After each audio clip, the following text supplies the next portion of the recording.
O şeytan kim şu? Şeytan asli şeytanı ki Allah Tebarek ve Teala katından kavuluptur. Ona iblis diye. Yahudun İbrani dil kadim kitapların adı şun adı Azazil gelir. O zaman şol zıllan bir olokollarının biri. Yani adamlardan önce Allah Tebarek ve Teala şu yerin güdünne zılları halk ediptir. Bizim önce yaşap yerleşir şu yerin. O zaman bulan içinde zendepir sonra oluyor. Bir yaşlılarının biri onlar köpten köp kendi yaşayarlamıştır. Zıllar şu vakitte kendi yaşayarlar. Zıllan başka bir alemi var. İnnehu yarakum huve ve kabiluhu min haythu la terawnahum. İnnehu yarakum şey iblisi görüyor ve kabili cennet iblisi görüyorlar min haythu la terawnahum. Bir gözüne var, bir rozene var. Tişonun görülmeyen şolası görüyorlar diye. Zıllar da hatta bir de görüyorlar. Zıllar da bir de görüyorlar. Hatta şurası celisede yok deyip olmuyor. Şöyle görüyorlar. Adam şol iblis şu mecmuye cennet yerin güdünne Allah'tan ibadet ediptirler, Allah'ın zikrini ediptirler. Yöne soram idne ken köpten köp fesad ediptirler. Ken fesad ediptirler. Sonra Allah Tebarek ve Teala Adam'tan yaratıp da halife-i rüzemin etmeli olanına şunla iblis şu bitir bir ibadet gozarmıştık diye. Anır baş abetmiştik diye. Minhacul Abidin diye bir kitap var. Yani İmam Gazali rahmetullahi aleyhin kitabı.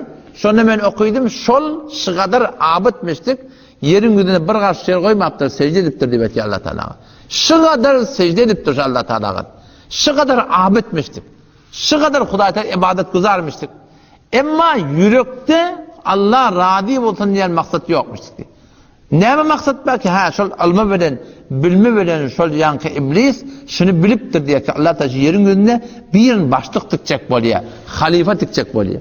Şu men olacak deyip alada varmış gülük dedi.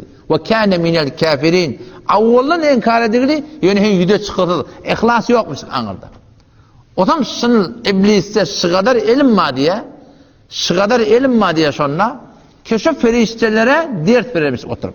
Ziller şu asmanlara çıkıp bilirler bu yana. Peygamber Huda Aleyhisselam mebus olundan sonra şöyle asmana çıkmaklıktan men bolturlar. Ve kunna naq'udu minha maqa'iden lis-sem'.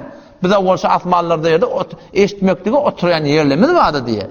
Femen yestemi'al an yecid lehu şihaben rasada. Neden var oturacak olan sen şahap sen neden kavolaya diye. Avval Peygamber mebus olmadan önce şu asmanı dünyaya çıkıp asmanlara çıkıp hatta feriştelere verilen hükümleri şöyle eşitecek bulup şuna alada var diye şu şeytanların üstünden. O zaman bu da feriştelerin ahlına girip veren bir zının biri şöyle turuşya hatta sahibi maruful Kur'an ne deyiptir? Şol ferişteler iblise lakap koydular diye. Ne mi lakap koydu koy? Tavus-i melaike. Feriştelerin tavus yani angırbaş avodani.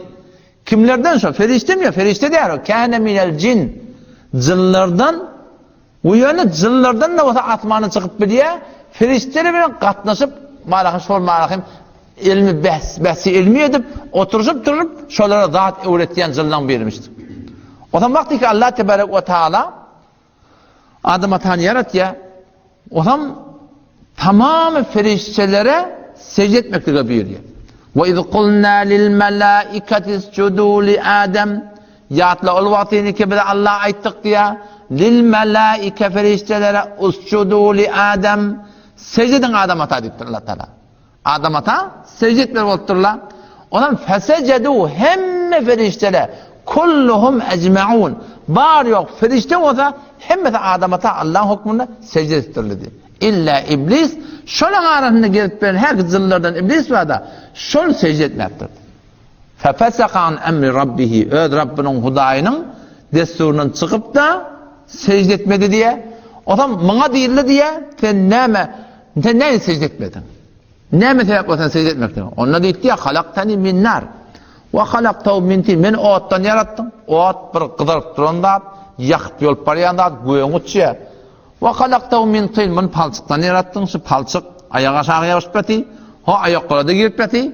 Men bundan erzişimken men buna secde etmeyen deyip şu tadı var ne mi diye secdeden tekabbür etmişler. Allah Tebarek ve Teala şu tadı şunu öz dergahından kavuya. Yöne kavanına ne mi? Rabbi fe'anzirni ila yevmi yub'athun. Şuna bir dua etti diye. Yalla beni pes öwrläp keşiren bendelen yaratdyň, mahlukatlaryň bihuda keten iş etmeýärdiň. Şuna da bir ýere öwrläp diýiljek. Şu öwrläp gördün gopýança, kıyamet bolýança fa andirni ila yawmi yub'atun. Şol güne çelli maňa mohlet berdikdir diýer. O zaman Allah tebarek ve Teala da näme? Bar saňa mohlet diýär. Taňa mohlet gerekmi? Taňa mohlet. O zaman şu bir zendepir şu. İblis başlıklaýyn.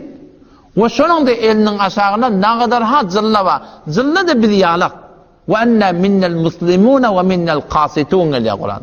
Bizlerden de musulmanlar da badi ya. Ve murcuma kafirler de bizden badi. Ve enne minnes salihun bizden ýagşy niyet ady ýagşy adamlar da badi. Şurada bizdenki ýalak sünnisi de ba, şiigatı da ba, botperesti de ba, dehrisi de ba. Şurada eýni bir ýalak forum jamaat. Musulmanlar ve kafirler de batazır dille. O zaman şolan musulmanları şu zamanın peygamberine Kur'an'a tabi olmalı. O kafirler de var nimet yerin gözünde fesad etýärler. O da musulman doğanım şol şeytandan Hudaýa tığınmalı. O näme diýip? Şu gafam içip dur şu şeytan. İblis başlyklaýyn. O şoň iýine çyp berelle de gafam içigili ki biz näme? Biz adamlardan oglanyny hatmyn gumrah edip. Hop şondan nejat tapmaň ýoly näme? Peygamber şu adamatı bilen Allah Teala destur berýär. Ve qur rabbi a'udu bika min hamazatiş şeyatin. Ve qur rabbi ey peygamber ayt rabbi ya rabbi Allah a'udu bika men taňa tygynýan min hamazatiş şeyatin şeytanyň waswasalarinden. Ve a'udu bika rabbi en yahdurun. Ya Allah men taňa tygynýan şu şeytanlar maňa hazır bolmaklygyndan. Şoň ýekeje ýoly şeytanyň waswasasinden o şeytanyň maňa şu şerrinden galmaklygyň ýoly näme? Hudaý Teala'nın özüne tygynmaly. Ya Rabbi Allah, bila nisbet, bila teşbih, şu palanyň içi bolsa, ýolun üstüne emma eýeti haýt diýse oturýar da şu. Haýt diýse dolanýar şu. Bila teşbih, şu da bar ahir şu form Allah Teala şerur bir mahlugynyň biri şu. Eger şunu Hudaýyň özüne tygynyp, Hudaý Teala'dan kudret diläp de bar ahir başymyzda tawammasak, o lokon şu maňa taňa bir düşman